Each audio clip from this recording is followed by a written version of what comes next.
നമസ്കാരം, ഏവർക്കും ഇടുക്കിയുടെ മറ്റൊരു അധ്യായത്തിലേക്ക് സ്വാഗതം. ഇന്നത്തെ ക്ലാസ് നമ്മൾ നോക്കാനായിട്ട് പോകുന്നത് SCERT ടെക്സ്റ്റ് ബുക്കിൽ നിന്നും ഹിസ്റ്ററി വിഭാഗത്തിൽ ഉൾപ്പെട്ട ഒരു 15 പ്രധാനപ്പെട്ട ടോപ്പിക്കുകളാണ്. അപ്പോൾ നമ്മൾ കുറച്ച് ക്വസ്റ്റ്യൻ പേപ്പേഴ്സ് ഒക്കെ അനലൈസ് ചെയ്ത് നോക്കിയപ്പോൾ SCERT നിന്ന് ഒരുപാട് ടോപ്പിക്സ് റിപ്പീറ്റ് ആയിട്ട് വരുന്നുണ്ട്. അപ്പോൾ ഇനി വരും ഘട്ടങ്ങളിൽ എക്സാം എഴുതാൻ പോകുന്നവർ ഈ ഒരു ക്ലാസ് കണ്ടിട്ട് പോവുക, നിങ്ങൾക്ക് ഉറപ്പായിട്ടും ഇത് പ്രയോജനപ്പെടും. അപ്പോൾ ഇന്നത്തെ ക്ലാസ്സിൽ നമ്മൾ പ്രധാനപ്പെട്ട 15 ടോപ്പിക്സ് ആണ് നോക്കാനായിട്ട് പോകുന്നത്. ആ ടോപ്പിക്സ് ഏതൊക്കെയാണെന്ന് ആദ്യം തന്നെ പറയാം. ആദ്യത്തേത് ബ്രിട്ടീഷ് ഭൂനികുതി വ്യവസ്ഥ, കുറിച്യ കലാപം, 1857 റിവോൾട്ടും അതിന് നേതൃത്വം നൽകിയവരും, ദാദാഭായ് നവറോജി, VO ചിദംബരം പിള്ള, വിദ്യാഭ്യാസ സ്ഥാപനങ്ങളും അത് സ്ഥാപിച്ച വ്യക്തികളും, രാജാറാം മോഹൻ റോയ്, ഈശ്വരചന്ദ്ര വിദ്യാസാഗർ, പണ്ഡിത രമാഭായ്, സാമൂഹ്യ പരിഷ്കരണ പ്രസ്ഥാനങ്ങളും സ്ഥാപകരും, പത്രങ്ങളും സ്ഥാപകരും, പ്രാദേശിക ഭാഷാ പത്ര നിയമം, വാർത്താ വിദ്യാഭ്യാസ പദ്ധതി, നയീം താലി, മാഡം ബിക്കാജി കാമ. ഇത്രയും പ്രധാനപ്പെട്ട 15 ടോപ്പിക്കുകളാണ് നമ്മൾ ഇന്നത്തെ ക്ലാസ്സിൽ ഡിസ്കസ് ചെയ്യുന്നത്. വരും ദിവസങ്ങളായിട്ട് നമുക്ക് കൂടുതൽ ടോപ്പിക്സ് കവർ ചെയ്യാം. അപ്പോൾ നമുക്ക് ക്ലാസ്സിലേക്ക് പോകാം. ആദ്യം നമ്മൾ നോക്കാനായിട്ട് പോകുന്നത് ബ്രിട്ടീഷ് ഭരണകാലത്ത് നിലനിന്നിരുന്ന കുറച്ച് ഭൂനികുതി വ്യവസ്ഥകളെ കുറിച്ചിട്ടാണ്. ശാശ്വത ഭൂനികുതി വ്യവസ്ഥ, റൈറ്റ് വാരി വ്യവസ്ഥ, മഹൽവാരി വ്യവസ്ഥ. ഈ ഭൂനികുതി വ്യവസ്ഥകളും അവ നിലനിന്നിരുന്ന പ്രദേശങ്ങളും നമുക്ക് പഠിക്കാം. ശാശ്വത ഭൂനികുതി വ്യവസ്ഥ നിലനിന്നിരുന്നത് ബംഗാൾ, ബീഹാർ, ഒറീസ എന്നീ പ്രദേശങ്ങളിലാണ്. ശാശ്വത ഭൂനികുതി വ്യവസ്ഥ നിലനിന്ന പ്രദേശങ്ങൾ ഏതൊക്കെയാണ്? ബംഗാൾ, ബീഹാർ, ഒറീസ. റയത്വാരി വ്യവസ്ഥ നിലനിന്നിരുന്നത് ദക്ഷിണേന്ത്യൻ പ്രദേശങ്ങളാണ്. റയത്വാരി വ്യവസ്ഥ നിലനിന്നിരുന്നത് ദക്ഷിണേന്ത്യൻ പ്രദേശങ്ങളാണ്. മഹൽവാരി വ്യവസ്ഥ നിലനിന്നിരുന്നത് വടക്കു പടിഞ്ഞാറൻ ഇന്ത്യയിലാണ്. വടക്കു പടിഞ്ഞാറൻ ഇന്ത്യയിലാണ് മഹൽവാരി വ്യവസ്ഥ നിലനിന്നിരുന്നത്. ഇത് മാച്ച് ദ ഫോളോവിംഗ് ഒക്കെ ആയിട്ട് ഒരുപാട് തവണ ചോദിച്ചിട്ടുണ്ട്. ഇനിയും നമുക്ക് ചോദിക്കാനായിട്ട് ചാൻസ് ഉള്ള ഒരു ക്വസ്റ്റ്യൻ ആണ്.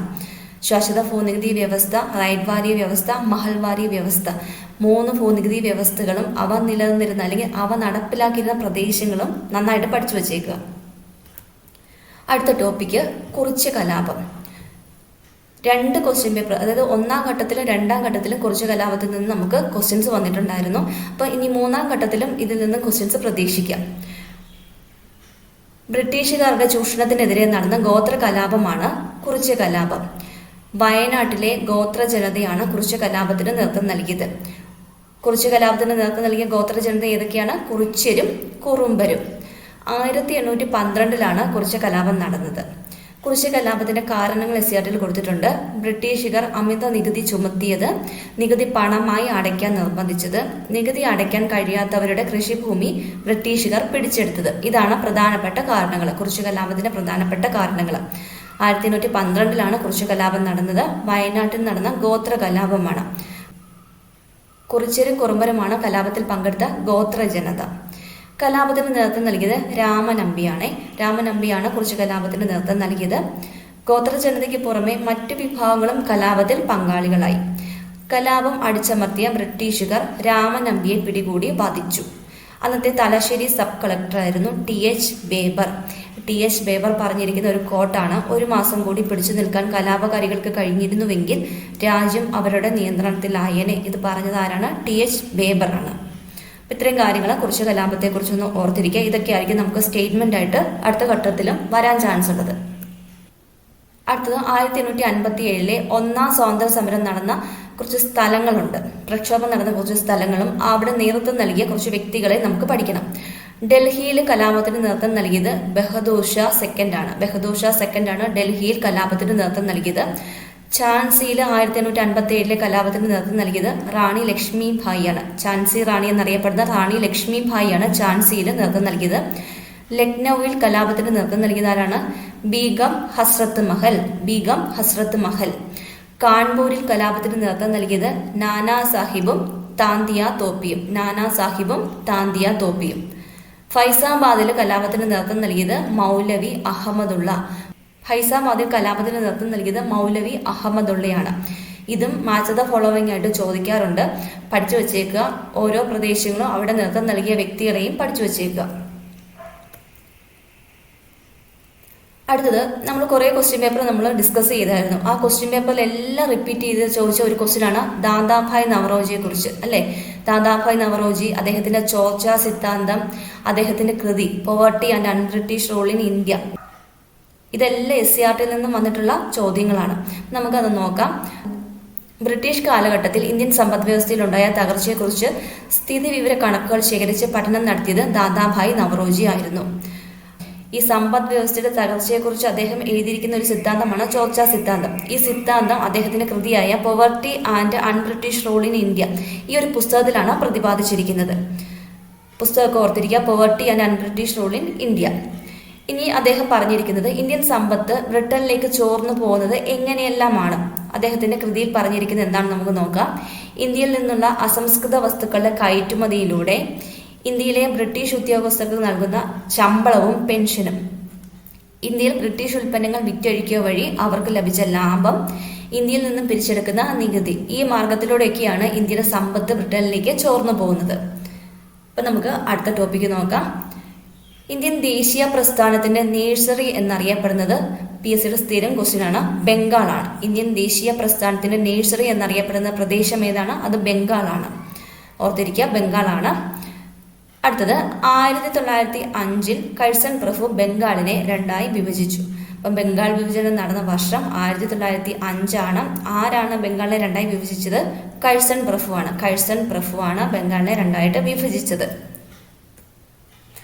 അടുത്തതും ഒരു പ്രധാനപ്പെട്ട പോർഷനാണ് കപ്പലോട്ടിയ തമിഴ്. തമിഴ്നാട്ടിൽ സ്വദേശി പ്രക്ഷോഭത്തിന് നേതൃത്വം കൊടുത്ത വ്യക്തിയാണ് VO ചിദംബരം പിള്ള. തൂത്തുക്കുടി ആസ്ഥാനമാക്കി 1906 സ്വദേശി സ്റ്റീം നാവിഗേഷൻ കമ്പനി ആരംഭിച്ചത് ഈ VO ചിദംബരം പിള്ളയാണ്. സ്വദേശി സമരകാലത്താണ് ഈ സ്വദേശി സ്റ്റീം നാവിഗേഷൻ കമ്പനി അദ്ദേഹം 1906 തൂത്തുക്കുടിയിൽ സ്ഥാപിച്ചത്. അതിനാൽ അദ്ദേഹത്തിനെ കപ്പലോട്ടിയ തമിഴൻ എന്ന് വിളിക്കുന്നു. PSC എപ്പോഴും ചോദിക്കുന്ന ഈ ഒരു ക്വസ്റ്റ്യനാണ്. കപ്പലോട്ടിയ തമിഴൻ എന്നറിയപ്പെടുന്ന ആരാണ്? VO ചിദംബരം പിള്ള. സ്വദേശി സ്റ്റീം നാവിഗേഷൻ കമ്പനി തൂത്തുക്കുടിയിൽ ആരംഭിച്ചത് ആരാണ്? VO ചിദംബരം പിള്ള. ഈ 2 പോയിന്റും ഇമ്പോർട്ടൻ്റ് ആണ്, ഓർത്തിരിക്കുക. അടുത്തത്, ഇന്ത്യയിലെ വിദ്യാഭ്യാസ രംഗത്ത് ഇടപെടുന്നതിനായി ബ്രിട്ടീഷുകാർ ചില സ്ഥാപനങ്ങൾ ഇന്ത്യയിൽ പണിതു. അവ ഏതൊക്കെയാണ്? ആരാണ് സ്ഥാപിച്ചതെന്ന് നമുക്ക് നോക്കാം.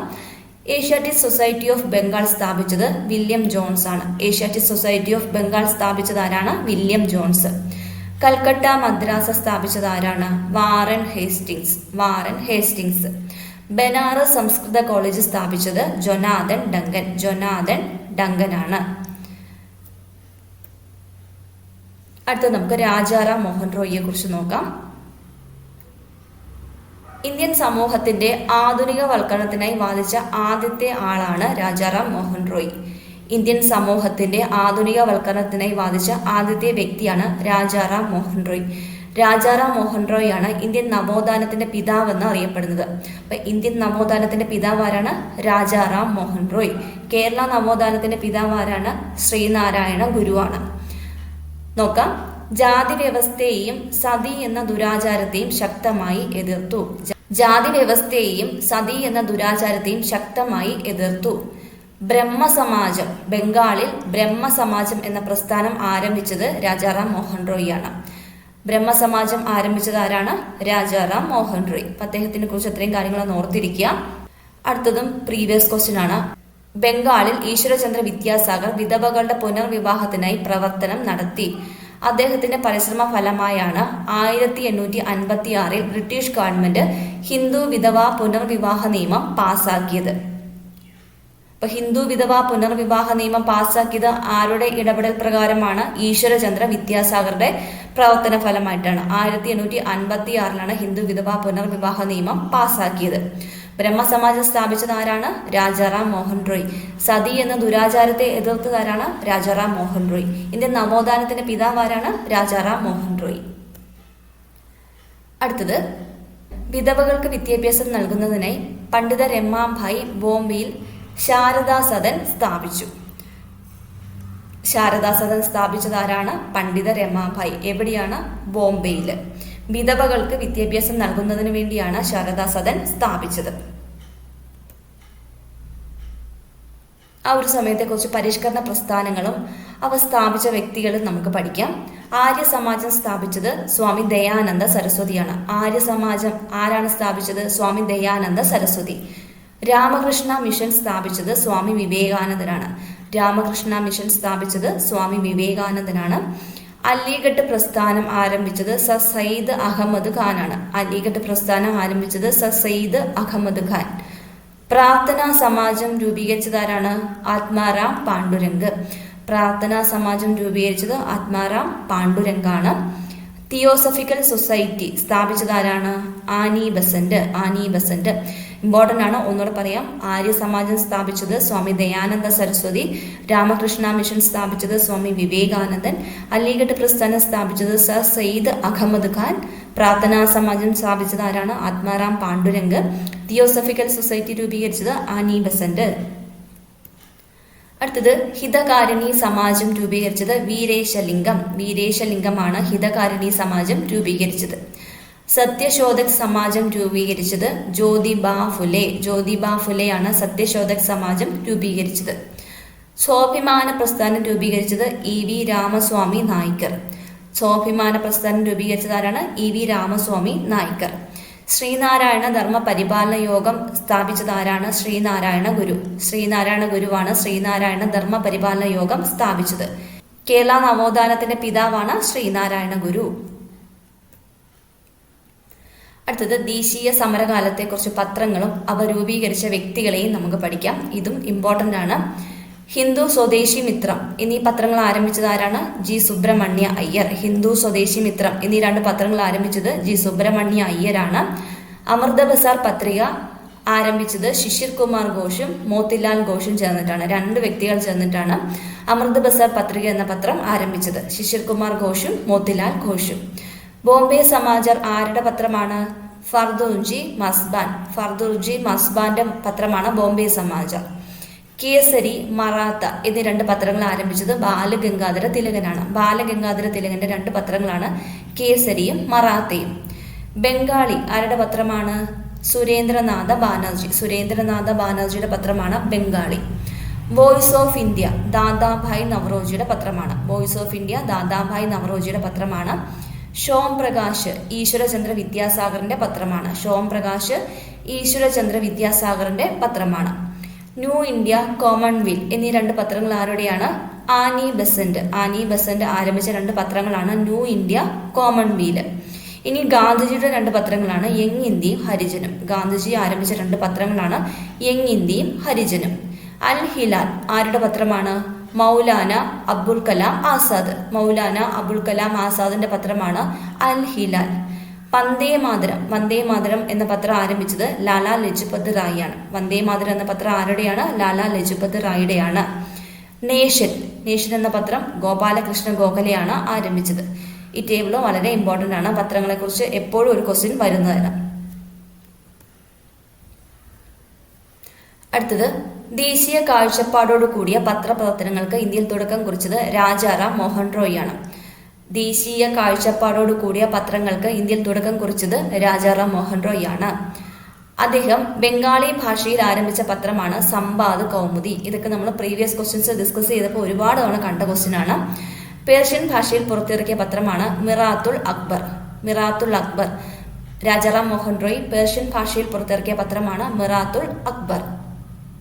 അന്നത്തെ കാലഘട്ടത്തിലുള്ള ബ്രിട്ടീഷുകാരുടെ ഭരണത്തെക്കുറിച്ചും അവരുടെ ചൂഷണത്തെക്കുറിച്ചും ഒക്കെ സാധാരണ ജനങ്ങളിലേക്ക് എത്തിയിരുന്നത് വർത്തമാന പത്രങ്ങളിലൂടെയായിരുന്നു. അപ്പം വർത്തമാന പത്രങ്ങളുടെ ശക്തി മനസ്സിലാക്കിയ ബ്രിട്ടീഷ് ഗവൺമെന്റ് അവയെ നിയന്ത്രിക്കാൻ പല ശ്രമങ്ങളും നടത്തി. അതിൽ പ്രധാനപ്പെട്ടതാണ് 1878 നടപ്പിലാക്കിയ പ്രാദേശിക ഭാഷാ പത്ര നിയമം. അതായത് പ്രാദേശിക ഭാഷയിൽ പത്രങ്ങൾ രചിക്കാൻ പാടില്ല എന്നൊരു നിയമം കൊണ്ടുവന്നു. 1878 പ്രാദേശിക ഭാഷാ പത്ര നിയമം നടപ്പിലാക്കിയത്, വെർണാക്കുലർ പ്രസ് ആക്ട്. ഇതിലൂടെ പ്രാദേശിക ഭാഷയിൽ പ്രസിദ്ധീകരിക്കുന്ന പത്രങ്ങൾക്ക് കർശനമായ നിയന്ത്രണങ്ങൾ ഏർപ്പെടുത്തി. ഇതിനെതിരെ ശക്തമായ പ്രക്ഷോഭം ഉയർന്നു വരികയും ഗവൺമെന്റ് ഇത് പിൻവലിക്കുകയും ചെയ്തു. അക്കാലത്ത് പത്രങ്ങൾ വായിക്കുന്നതും അതിലെ വാർത്തകൾ പ്രചരിക്കുന്നതും പത്രങ്ങളെ സംരക്ഷിക്കുന്നതും ദേശീയ സ്വാതന്ത്ര്യ സമരത്തിന്റെ ഭാഗമായാണ് ജനങ്ങൾ കണക്കാക്കിയിരുന്നത്. വെർണാക്കുലർ പ്രസ് ആക്ട് കൊണ്ടുവന്ന് പ്രാദേശിക ഭാഷയിൽ ഇന്ത്യയിൽ പ്രസിദ്ധീകരിച്ചിരുന്ന പത്രങ്ങളെല്ലാം നിർത്താനായിട്ട് ബ്രിട്ടീഷുകാർ ശ്രമിച്ചു. പക്ഷേ ഇന്ത്യയിൽ അത് പൂർണ്ണമായിട്ടും നടപ്പിലാക്കാനായിട്ട് അവരെ കൊണ്ട് കഴിഞ്ഞിരുന്നില്ല. അടുത്ത കുറച്ച് കോഡ്സ് ആണ്, വളരെ പ്രധാനപ്പെട്ട കോഡ്സ് ആണ്, എല്ലാം റിപ്പീറ്റ് ചെയ്ത് ചോദിക്കാറുള്ളതാണ്. ശരിയായ വിദ്യാഭ്യാസം ലഭിക്കുമെങ്കിൽ ഇന്ത്യൻ ജനത എല്ലാവരുടെയും ആദരവിന് പാത്രമാകും എന്ന് പറഞ്ഞത് രാജാറാം മോഹൻ റോയ് ആണ്. പാവപ്പെട്ടവനും പണക്കാരനും വിദ്യാഭ്യാസം നേടിയാൽ തങ്ങൾക്കെതിരെയുള്ള കടന്നാക്രമണവും ക്രൂരതയും അടിച്ചമർത്തലും ഒറ്റക്കെട്ടായി നിന്ന് ചെറുക്കാൻ അവർക്ക് കഴിയും എന്ന് പറഞ്ഞത് കേശവചന്ദ്ര സെൻ. വിദ്യാസമ്പന്നർ മാറ്റത്തിന്റെ വക്താക്കളാണ് എന്ന് പറഞ്ഞത് വീരേശലിംഗം. വിദ്യാസമ്പന്നർ മാറ്റത്തിന്റെ വക്താക്കളാണെന്ന് പറഞ്ഞത് വീരേശലിംഗം. ഈ 3 കോട്സും വളരെ ഇമ്പോർട്ടൻ്റ് ആണ്, നോട്ട് ചെയ്ത് വെച്ച് തന്നെ പഠിക്കുക. അടുത്തത് ഡെക്കാൻ എഡ്യൂക്കേഷൻ സൊസൈറ്റിയെ കുറിച്ച് നോക്കാം. ഡെക്കാൻ എഡ്യൂക്കേഷൻ സൊസൈറ്റി രൂപീകരിച്ചത് 1884 ജി അഗാർക്കർ, ബാലഗംഗാധര തിലക്, മഹാദേവ ഗോവിന്ദ റാനഡെ എന്നിവർ ചേർന്ന് പൂനെയിലാണ് സ്ഥാപിച്ചത്. അപ്പൊ ആരൊക്കെയാണ് ഡെക്കാൻ എഡ്യൂക്കേഷൻ സൊസൈറ്റിയുടെ സ്ഥാപകർ? ജി അഗാർക്കർ, ബാലഗംഗാധര തിലക്, മഹാദേവ ഗോവിന്ദ റാനഡെ. ഇവർ ചേർന്നിട്ട് 1884 പൂനെയിലാണ് ഡെക്കാൻ എഡ്യൂക്കേഷൻ സൊസൈറ്റി സ്ഥാപിച്ചത്. അടുത്തത് ഇമ്പോർട്ടൻ്റ് ആണ്. 1916 DK കാർവെ മഹാരാഷ്ട്രയിൽ ഇന്ത്യയിലെ ആദ്യത്തെ വനിതാ സർവകലാശാല സ്ഥാപിച്ചു. അപ്പൊ ഇന്ത്യയിലെ ആദ്യത്തെ വനിതാ സർവകലാശാല സ്ഥാപിച്ചത് ആരാണ്, എവിടെയാണ് എന്നാണ്? DK കാർവെ മഹാരാഷ്ട്രയിലാണ് ഇന്ത്യയിലെ ആദ്യത്തെ വനിതാ സർവകലാശാല സ്ഥാപിച്ചത്. വർഷം 1916. അടുത്തത് വിശ്വഭാരതി സർവകലാശാല. വിശ്വഭാരതി സർവകലാശാല സ്ഥാപിച്ചത് ആരാണ്? രവീന്ദ്രനാഥ ടാഗോർ. രവീന്ദ്രനാഥ ടാഗോർ ആണ് വിശ്വഭാരതി സർവകലാശാല സ്ഥാപിച്ചത്. അടുത്തത് ജാമിയ മിലിയ ഇസ്ലാമിയ. ജാമിയ മിലിയ ഇസ്ലാമിയ സ്ഥാപിച്ചത് ആരൊക്കെയാണെന്ന് നമുക്ക് നോക്കാം. മൗലാന മുഹമ്മദ് അലി, ഷൗക്കത്ത് അലി, ഡോക്ടർ സാക്കിർ ഹുസൈൻ, MA അൻസാരി എന്നിവരുടെ നേതൃത്വത്തിൽ അലിഗഡിലാണ് ജാമിയ മിലിയ ഇസ്ലാമിയ സ്ഥാപിച്ചത്. ജാമിയ മിലിയ ഇസ്ലാമിയയുടെ സ്ഥാപകർ ആരൊക്കെയാണ്? Maulana Muhammad Ali, Maulana Shaukat Ali, doctor Zakir Husain, MA Ansari. അലിഗഡിലാണ് ജാമിയ മിലിയ ഇസ്ലാമിയ സ്ഥാപിക്കപ്പെട്ടത്. 1937 മഹാത്മാഗാന്ധി മുന്നോട്ട് വെച്ച ഒരു വിദ്യാഭ്യാസ പദ്ധതിയാണ് വാർധ വിദ്യാഭ്യാസ പദ്ധതി. 1937 മഹാത്മാഗാന്ധി മുന്നോട്ട് വെച്ച വിദ്യാഭ്യാസ പദ്ധതിയാണ് വാർധ വിദ്യാഭ്യാസ പദ്ധതി. ഇതിന്റെ ലക്ഷ്യം എന്താണ്? തൊഴിലധിഷ്ഠിത വിദ്യാഭ്യാസം. തൊഴിലധിഷ്ഠിത വിദ്യാഭ്യാസമായിരുന്നു ഈ വാർധ വിദ്യാഭ്യാസ പദ്ധതിയുടെ ലക്ഷ്യം. അടുത്ത നമുക്ക് നയീം താലി നോക്കാം. നയീം താലിയും ഗാന്ധിജിയുടെ ഒരു വിദ്യാഭ്യാസ പദ്ധതിയാണ്. ഉൽപാദനക്ഷമമായ ഏതെങ്കിലും തൊഴിലുമായി ബന്ധപ്പെടുത്തി വേണം വിദ്യാഭ്യാസം നൽകാൻ എന്ന് പറഞ്ഞത് ഗാന്ധിജിയാണ്. 8 മുതൽ 14 വയസ്സുവരെയുള്ള കുട്ടികൾക്ക് സൗജന്യവും നിർബന്ധിതമായ വിദ്യാഭ്യാസം നൽകണമെന്നും അത് മാതൃഭാഷയിലായിരിക്കണമെന്നും അദ്ദേഹം പറഞ്ഞു. ഗാന്ധിജി വിഭാവനം ചെയ്ത ഈ വിദ്യാഭ്യാസ പദ്ധതി നയീം താലീം, നൂതന വിദ്യാഭ്യാസം എന്നാണ് അറിയപ്പെട്ടിരുന്നത്. ഇന്ത്യൻ നാഷണൽ കോൺഗ്രസിന്റെ 1937 വാർധാ സമ്മേളനം ഈ പദ്ധതിയെക്കുറിച്ച് പഠിക്കാനായി ഡോക്ടർ സാക്കിർ ഹുസൈന്റെ നേതൃത്വത്തിൽ ഒരു കമ്മിറ്റിയെ നിയമിച്ചു. അപ്പൊ നയീം താലീം ആരുടെ വിദ്യാഭ്യാസ പദ്ധതിയാണ്? ഗാന്ധിജി വിഭാവനം ചെയ്ത ഒരു വിദ്യാഭ്യാസ പദ്ധതിയാണ്. അതിന്റെ മീനിങ് എന്താണ്? നൂതന വിദ്യാഭ്യാസം. അടുത്തത് മാഡം കാമയും ത്രിവർണ പതാകയും. ഇന്ത്യൻ സ്വാതന്ത്ര്യ പ്രസ്ഥാനത്തിന് നേതൃത്വം നൽകിയ ധീര വനിതകളിൽ ഒരാളാണ് മാഡം ഭിക്കാജി കാമ. ഒരു അന്താരാഷ്ട്ര വേദിയിൽ ഇന്ത്യയുടെ ത്രിവർണ പതാക ആദ്യമായി ഉയർത്തിയത് മാഡം ഭിക്കാജി കാമയായിരുന്നു. PSC ഒരുപാട് തവണ ചോദിച്ച ക്വസ്റ്റ്യൻ ആണ്. അന്താരാഷ്ട്ര വേദിയിൽ ഇന്ത്യയുടെ ത്രിവർണ പതാക ആദ്യമായി ഉയർത്തിയത് ആരാണ്? മാഡം ഭിക്കാജി കാമയാണ്. 1907 ജർമ്മനിയിലെ സ്റ്റട്ട്ഗാർട്ടിൽ വെച്ച് നടന്ന 2ാം ഇന്റർനാഷണൽ സമ്മേളനത്തിലാണ് ത്രിവർണ പതാക ഉയർത്തിയത്. അപ്പൊ എവിടെ വെച്ചാണ്? 1907 ജർമ്മനിയിലെ സ്റ്റട്ട്ഗാർട്ടിൽ വെച്ചിട്ടാണ് പതാക ഉയർത്തിയത്. ജർമ്മനിയിലെ സ്റ്റട്ട്ഗാർട്ടിൽ വെച്ചിട്ടാണ് ഗാമ ഇന്ത്യയുടെ ദേശീയ പതാക ഉയർത്തിയത്. സ്റ്റേറ്റ്മെന്റ് ആയിട്ടൊക്കെ ക്വസ്റ്റ്യൻസ് കയറി വരാൻ ചാൻസ് ഉണ്ട്. അപ്പൊ സ്ഥലങ്ങളൊക്കെ കറക്റ്റ് ആയിട്ട് നോട്ട് ചെയ്ത് വെച്ചേക്കാം. വർഷം 1907 ഇന്ത്യയുടെ ത്രിവർണ പതാക മാഡം ഭിക്കാജി കാമ ഉയർത്തിയത്. അപ്പൊ 2ാം ഇന്റർനാഷണലിന്റെ സമ്മേളനത്തിലാണ് ത്രിവർണ പതാക ഉയർത്തിയത്.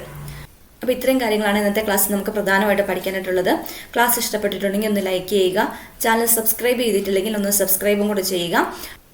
ടെലഗ്രാം ചാനലിൽ ജോയിൻ ചെയ്യാൻ താല്പര്യമുള്ളവർക്ക് വേണ്ടി ലിങ്ക് ഫസ്റ്റ് കമൻ്റായിട്ട് പിൻ ചെയ്തേക്കാം. അതിലും കൂടെ ജോയിൻ ചെയ്യുക. നിങ്ങളുടെ ക്ലാസ്സിനെ കുറിച്ചുള്ള അഭിപ്രായങ്ങളും നിർദ്ദേശങ്ങളും ഒക്കെ കമൻ്റായിട്ട് രേഖപ്പെടുത്തുക. അടുത്ത ക്ലാസ് നമുക്ക് വീണ്ടും കാണാം.